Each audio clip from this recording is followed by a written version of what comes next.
Okay, so let's unpack this.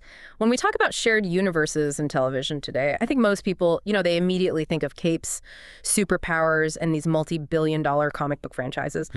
But there is an architect operating in the realm of grounded, realistic, American procedural television who has quietly built one of the most successful, intricately connected, and just geographically massive fictional worlds in history. You're talking about Dick Wolf. Exactly. Dick Wolf. And this is not just about producing hits. What's so fascinating here when you dig into the sources is the sheer consistency and scale of his vision. We're analyzing a foundational pillar of modern network scheduling that is built on, well, on the concept of institutional reality. Institutional reality, I like that. Dick Wolf, along with co-creators Derek Haas and Michael Brandt, they didn't just create individual shows, they crafted this organized ecosystem where three essential Chicago public services, firefighters, paramedics, police, medical staff, they all operate as one cohesive storytelling machine. And it all feeds into NBC's primetime lineup. One giant machine. And when you look at the source material, the numbers are truly staggering. Even if we just focus on the Chicago branch, we're talking about the 4 key Chicago series: Fire, PD, Med, and of course, the limited run of Justice. Right. Collectively, as of the data we have, they amount to 749 episodes across 39 seasons of television. That's more staying power and continuous narrative than almost any other non-serialized drama currently running. It is monumental longevity. And the audience engagement is just as impressive. The franchise maintains these incredibly strong ratings, averaging nearly 7 million viewers per show for Fire, PD, and Med. Wow. So this success suggests a model that, it respects the audience's time while maximizing their emotional investment. So our mission today, then, is to peel back the curtain and really chart those invisible lines of connectivity. We need to understand not just what connects them, but how this universe manages character transfers, these enormous crossover catastrophes, and ultimately how the city of Chicago manages to bridge into the even larger Law and Order universe in New York. And the separate FBI universe on a completely different network. A rival network. We're looking at Wolf's Middle Empire as the hub of a much, much larger narrative wheel. This means we really have to analyze the production genius behind it all. It's about treating the city itself as the main character, where all its institutions are just designed to overlap. Okay, so let's start with the foundation then, the genesis moment. Chicago Fire, which premiered back in October 2012. The concept laid out by Haas, Brandt, and Wolf was, it was deceptively simple, but also profoundly powerful. It was. Focus on the professional and private lives of the different public services in Chicago, Illinois. But that structure is key, right? Oh, absolutely. It guarantees constant conflict and constant collaboration. You have the firefighters and paramedics of Firehouse 51. You have the intelligence unit and uniform patrol officers of the Chicago PD's 21st District. Then you have the doctors, nurses, and staff at Gaffney Chicago Medical Center. And for a short but very important time, the legal professionals at the Cook County State's Attorney's Office in Chicago Justice. I wonder, though, when you have 4 distinct professional fields, fire, police, medicine, law, all operating in the same city, wouldn't it be easier for the writers to just keep them separate? It seems like a logistical nightmare to constantly weave them together. It does. So what's the fundamental, the non-professional element that truly unifies their social reality? That's a great question. And it points directly to the genius of the structural choice that our sources highlight, which is the shared communal space. You're talking about Molly's Bar. I'm talking about Molly's. Ah, Molly's. That's so much more than just a watering hole. It's the unofficial cross-departmental break room. Exactly. The sources are so clear that this location is a critical unifying theme across all 4 shows. It's jointly owned by 3 core firefighters: Christopher Herman, the classic veteran, right? Brian Otis Zvonacek before his tragic departure, and the original paramedic turned firefighter, Gabriella Dawson. Because it's owned by fire department members, it feels accessible to that crew, but it's set up as this totally neutral social zone. And because it's a neutral zone, you constantly get these seemingly casual yet narratively crucial collisions between characters from different shows. A patrol officer grabs a beer and runs into a trauma surgeon. A firefighter buys a round for a state's attorney. Dick Wolf himself explicitly underscored the function of this place. He said, and I'm quoting here, "It's a great note on the end of every show that connects all the shows. It provides an elegant, simple solution to that logistical problem you just raised. So you don't need some huge catastrophe to get them in the same room? Not at all. You don't need a complex meeting setup to force a conversation between Detective Jay Halstead from PD and his brother, Dr. Will Halstead from Med. They can just run into each other at Molly's. It makes their separate, high-pressure professional lives feel grounded in a single, shared social reality. I also appreciate that they committed to the authenticity of the location. The original inspiration was a real bar in Chicago's Bucktown neighborhood called Lottie's. But trying to run 3 shows simultaneously, often with multiple scenes needing to be shot there, I mean, that must have caused major disruptions for the real business. It did. And the solution really highlights the level of continuous production commitment this universe requires. The interiors and exteriors of Molly's were later perfectly recreated, piece by piece, at CineSpace Chicago Film Studios. So they built their own Molly's? Built their own Molly's. This move was strategic. It ensures they could maintain consistent, detailed continuity without constantly interfering with an actual business or, facing external scheduling conflicts. It's the difference between filming on location and building the location into your permanent studio. And that commitment to continuity extends right into the broadcast strategy, which I think is the second key pillar of this whole One Chicago Foundation. Yeah. NBC didn't just let these shows air randomly. No, not at all. They grouped all 3 continuing series, Fire, PD, and Med, into consecutive time slots on Wednesday night. That practice formally began in September 2018. They turned a programming choice into a brand identity. One Chicago Night. This move is, it's a textbook case study in broadcast synergy. The goal wasn't just to maximize the rating of one show, it was to maximize the collective rating of all 3. And it worked. The sources confirm that this cohesive 3-hour block consistently lets the franchise just dominate primetime in total viewers. But what does this mean for you, the viewer? It's not just a schedule, it's an expectation. It establishes an expectation of narrative proximity. If you tune in to Med at 8 p.m., you know that the shooting victim the trauma surgeons are desperately working on might be connected to the police case that Detective Voight is investigating at 9 p.m. Which might then lead to a massive fire rescue at 10 p.m. Exactly. The scheduling mirrors the fictional reality. Viewers are psychologically nudged to watch all 3, knowing they're getting a continuous high-stakes narrative flow across the entire evening. It's about minimizing the chance that you switch the channel because you are still invested in the larger citywide conflict. That perfectly sets us up for part 2. The strategic blueprint for expansion. Wolf and his teams didn't just launch 3 new shows, they launched them directly from the existing shows using what are known as backdoor pilots. It's pure efficiency. A traditional pilot has to spend, 45 minutes introducing the setting, the tone, the characters, hoping the audience connects. A backdoor pilot bypasses all that. It's a shortcut. It is. The audience is already invested in the parent show's characters and the crisis they're facing. They're basically saying, here's a character you trust, and we're going to follow them into their new office. Okay, so let's trace that genealogy. Chicago Fire started in 2012.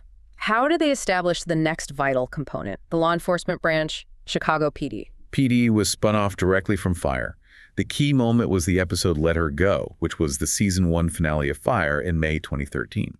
That episode served as the perfect launch pad because it allowed the show to introduce the intelligence unit, led by Sergeant Hank Voight, who was already a recurring, complex, and let's be honest, sometimes antagonistic figure in the Fire narrative. Oh, absolutely. Voight was necessary because he was often butting heads with Fire Lieutenant Matt Casey, creating this immediate dramatic tension between the fire and police departments that the audience was already invested in. So they already had a history. Precisely. The backdoor pilot didn't need to justify the police department's existence. It just needed to showcase the specific corner of the Chicago Police Department, the specialized intelligence unit of the 21st District that would handle the toughest cases. Okay, so next came the medical side, Chicago Med. Following the established pattern, Med was also spun off from Fire. The pilot was the Chicago Fire episode I Am the Apocalypse, which aired in season 3.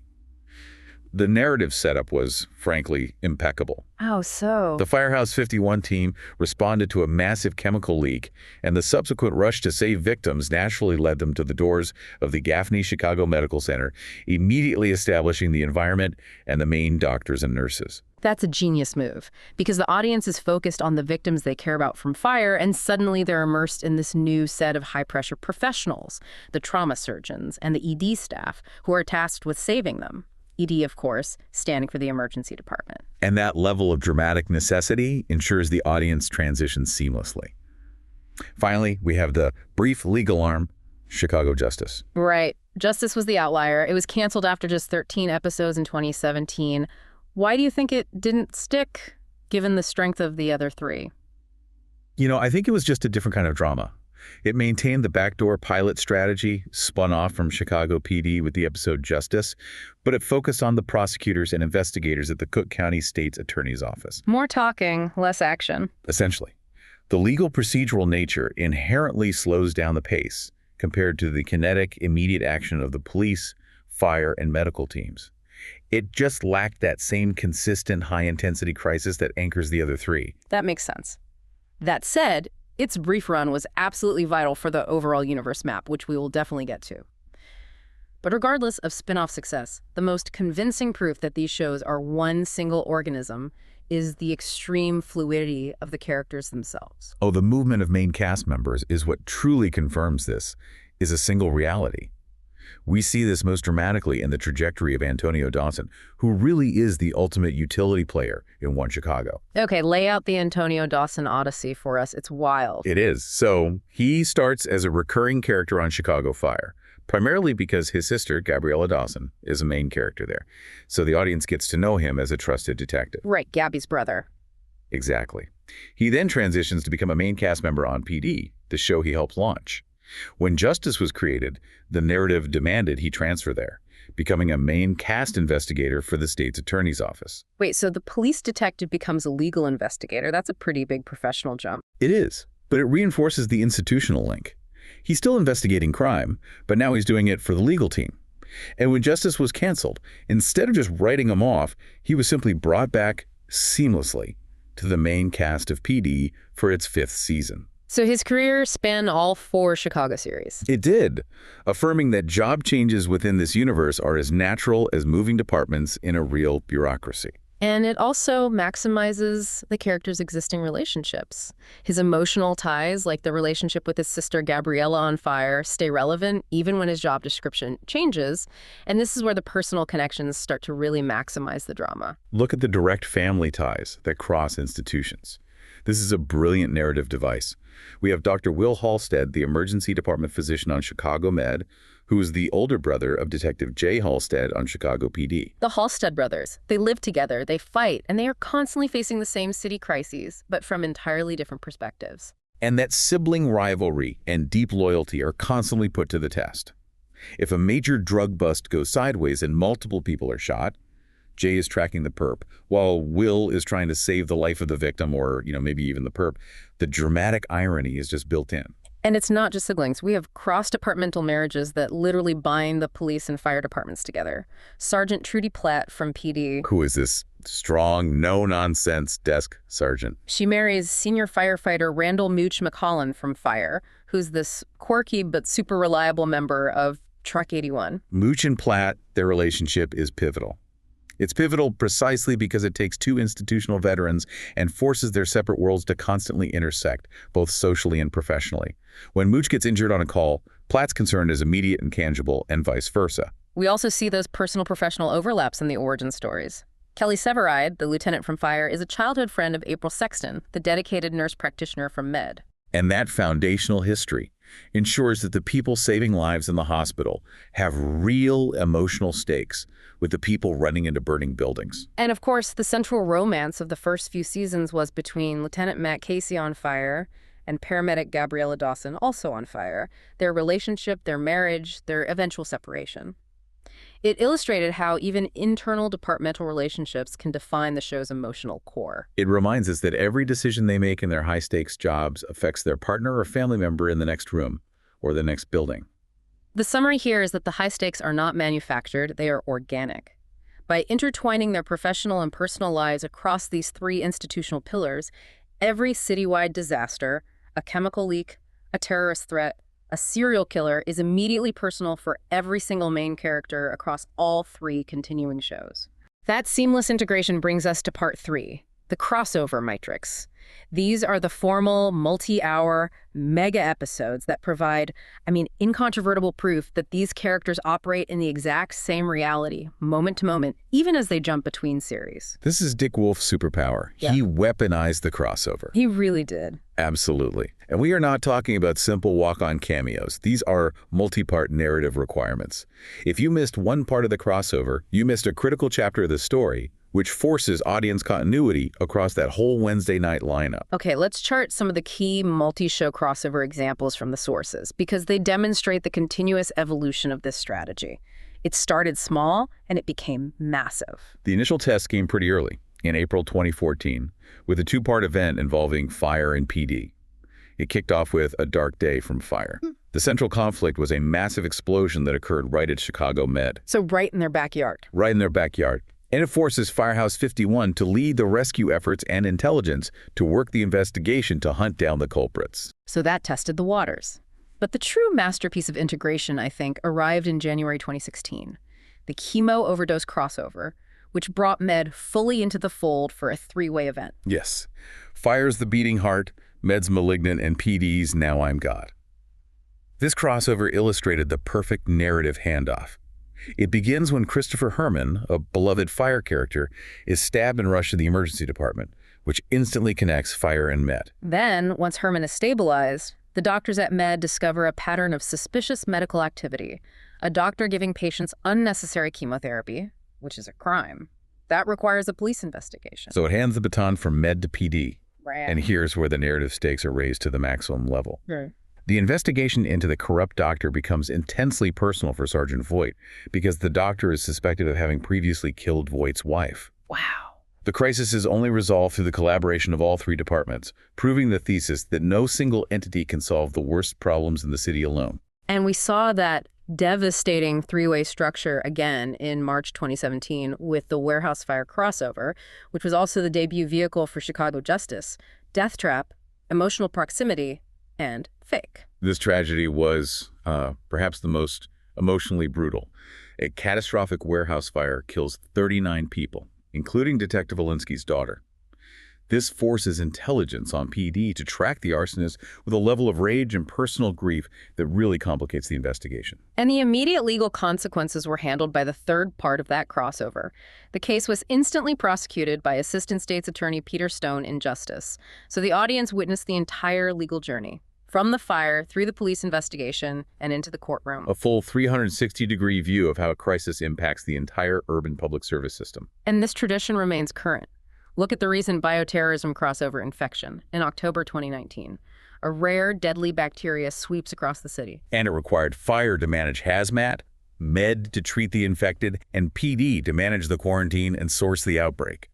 Even the high-rise gas explosion crossover in January 2025 in the trenches showed a calamity trapping people deep underground, including two main characters. It proves this cross-institutional response is a permanent feature of the Wolf Chicago world. It's magnificent structural engineering. It really is. But the structure doesn't end at the city limits. This interconnected world stretches far beyond Chicago, and this is where we transition to the great legal system bridge, the connection to the original Dick Wolf empire, law and order. Ah, the law and order bridge. This is where the universe truly expands geographically. It explicitly connects the Chicago Municipal Police and Fire Departments to the legal and law enforcement infrastructure of New York City. It confirms that both metropolitan centers inhabit the same sprawling American legal landscape. And the main conduit for years was Law and Order, Special Victims Unit, or SVU. Detective Aaron Lindsay from PD was the first notable character to travel frequently. Yeah, early on, Lindsay made several trips to New York to work cases, collaborating with the NYPD Special Victims Unit. We see her in SVU Season 15, and the plot arc concluded back on PD. This established the procedural reality. Chicago police cooperate with NYPD when a crime spans jurisdictions. Then came the major three-part crossover in November 2014, linking a house fire in Chicago to a child pornography ring. Right. Firehouse 51's investigation quickly led to a discovery that required the specialized intervention of the New York SVU team. It proved that crises in Chicago could be directly linked to New York criminal networks. And they reversed the flow, which is important. Yeah. The massive February 2016 two-part event focused on the pursuit of an escaped murderer, Greg Yates. This requires Chicago detectives Lindsay and Dawson to head to New York for the first part of the chase in the SVU episode. And then SVU detectives Benson and Tutuola came to Chicago to assist after Yates returned there and committed a horrific triple homicide. That's a true exchange, demonstrating equal agency in both cities. But the most definitive, permanent character bridge didn't involve a visit. It involved a relocation. You're talking about Assistant State's Attorney Peter Stone. Exactly. Stone's journey solidifies the universe map. When Chicago Justice was canceled after one season, Wolf faced a choice: write off the characters or keep them viable. He chose to export the most valuable asset, Peter Stone, the lead prosecutor. He didn't just transfer to a new district. He literally joined the main cast of Law & Order, Special Victims Unit, after the Chicago show was canceled. Correct. The sources detail that the SVU episode, The Undiscovered Country, explicitly showed Stone traveling to New York following his father's funeral and accepting a job offer to work as an ASA assistant district attorney in New York terminology for the legendary district attorney Jack McCoy. Okay, wait, let's pause on the significance of that. You have a central legal character from a canceled Chicago show move hundreds of miles to become a main cast member on the longest-running Law & Order series. Working for the institutional patriarch of the entire Wolf universe, Jack McCoy. Was that simply genius damage control, or was this calculated long-term planning? I think it was genius damage control that demonstrated a long-term planning potential. It showed Wolf's commitment to continuity and character investment. It permanently anchored the legal side of Chicago, and by extension, the entire One Chicago universe, right into the center of the New York Law & Order universe. So their universe is not a series of parallel dimensions. No, it is one contiguous reality that spans two of the largest metropolitan hubs in America. They establish the rule: if a character leaves one city, they can still exist and work in the other. And if that wasn't enough to blow your mind, we now enter part 4, the meta-universe. This is where Dick Wolf confirms he's not just orchestrating a shared universe, he's orchestrating global television domination by creating his third simultaneous empire. The FBI universe. The FBI universe. The emergence of the FBI franchise, starting in 2018, is incredible because it shows that Wolf's scalable success model isn't limited by network loyalty. FBI launched on CBS, a completely different network than NBC, which houses Law & Order and Chicago. That is the critical detail. We have two separate rival networks, both hosting massive interconnected procedural worlds, all under the Wolf banner. And the growth was so rapid, the flagship FBI quickly spun off FBI, Most Wanted and FBI International. This achievement gives Wolf his third simultaneous, massive, interconnected procedural franchise, covering local police, municipal first responders, state prosecutors, and now federal law enforcement. So we have this massive landscape. But the ultimate question, the one that establishes the grand unified theory of Dick Wolf television is, are the FBI and Chicago worlds truly connected, even across that fiercely guarded network line separating NBC and CBS? Yes. And the answer is found in the single, almost unprecedented event of a character crossing that line, the network line, to collaborate. Detective Haley Upton. Chicago PD Detective Haley Upton. This wasn't just a friendly mention or a name drop. This was a full, explicit crossover requiring a logistics and IP agreement that must have been a nightmare to orchestrate. A monumental feat of production negotiation. It had to be. Networks fiercely guard their intellectual property. Allowing a character owned by NBC to operate seamlessly within a world owned by CBS, even for one episode, required a massive shared agreement. It just proves the power of the Wolf brand transcends network rivalries. Lay out the specifics of that crossover for us. So Detective Haley Upton, played by Tracy Spiridakos, was temporarily assigned or lent out to assist the FBI team in New York. In the FBI episode Emotional Rescue in March 2020, Upton assisted the New York team with an investigation following the death of a college student linked to a major drug operation. She didn't just visit. No, she was integrated into their operation, demonstrating collaborative capability. That single instance Upton crossing from NBC to CBS is the definitive link, proving that the massive Law & Order universe, the massive Chicago universe, and the massive FBI universe all exist in one cohesive reality. It's the grand unified theory.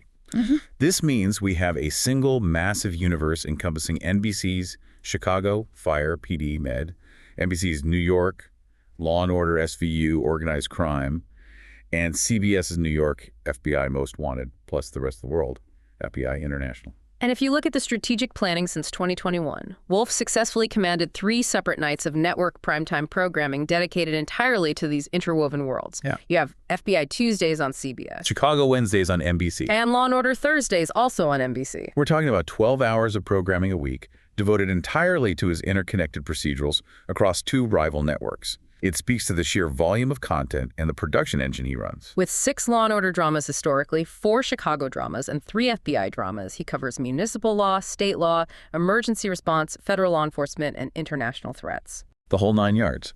It makes sense that he's constantly looking to expand that coverage. We noted sources mentioning a new series, CIA, slated for 2026.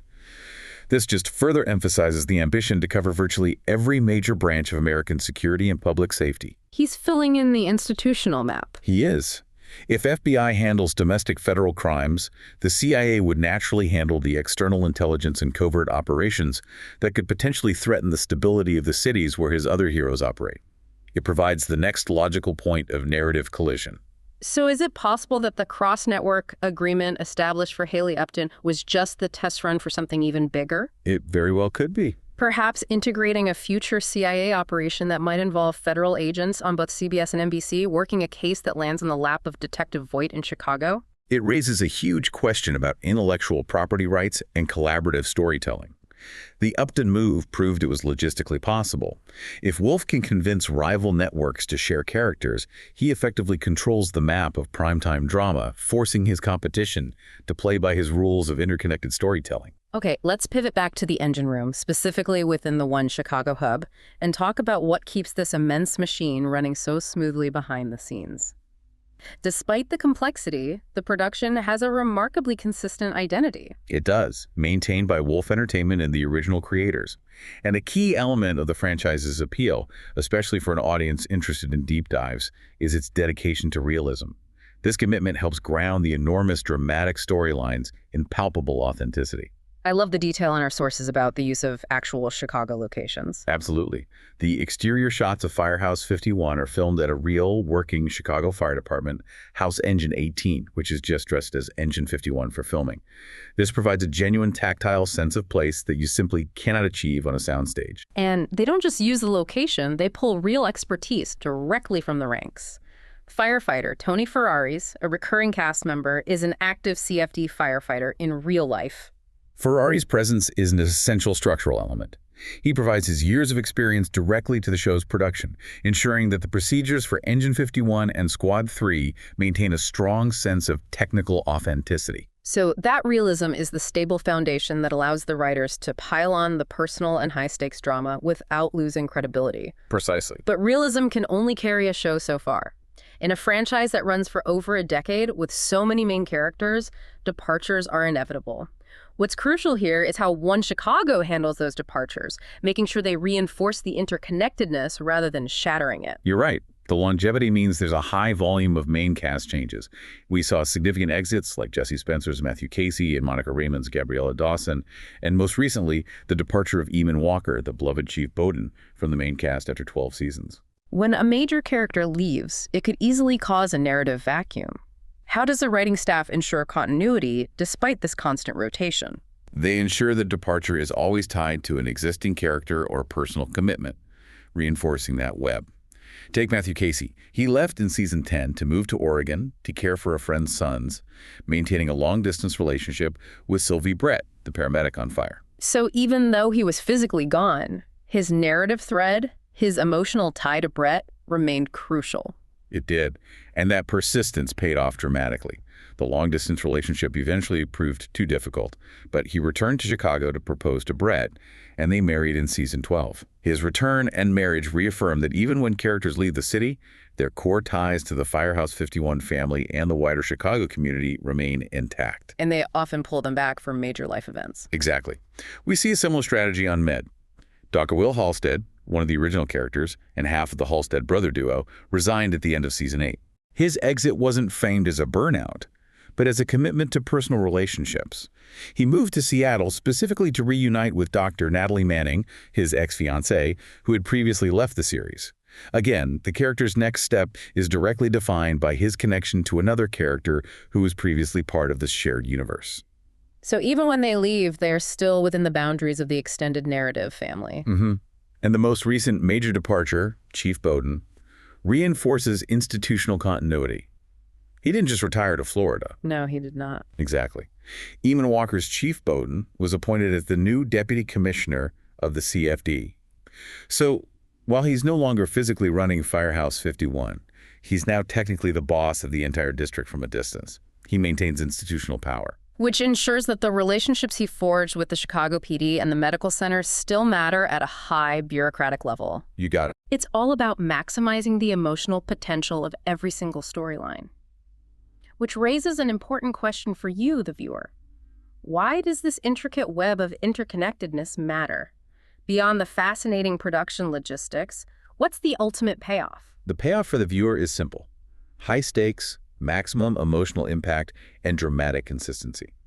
Because these characters are so deliberately interwoven through family like the Halstead brothers or through marriage like Mooch and Platt, every single major conflict carries double the narrative weight. So if a massive apartment complex fire sends victims to Med, Detective Jay Halstead is worried not just about catching the arsonist on PD. He's also worried about his own brother, Dr. Will Halstead, working the ED triage shift. The risk is never contained to a single storyline. When a gas explosion traps 40 people deep underground, the rescue efforts led by Severide on Fire and the treatment plans at Med directly intersect with the personal jeopardy of the main cast. The core genius of the One Chicago model is that the risk to one department is always, inevitably, a risk to them all.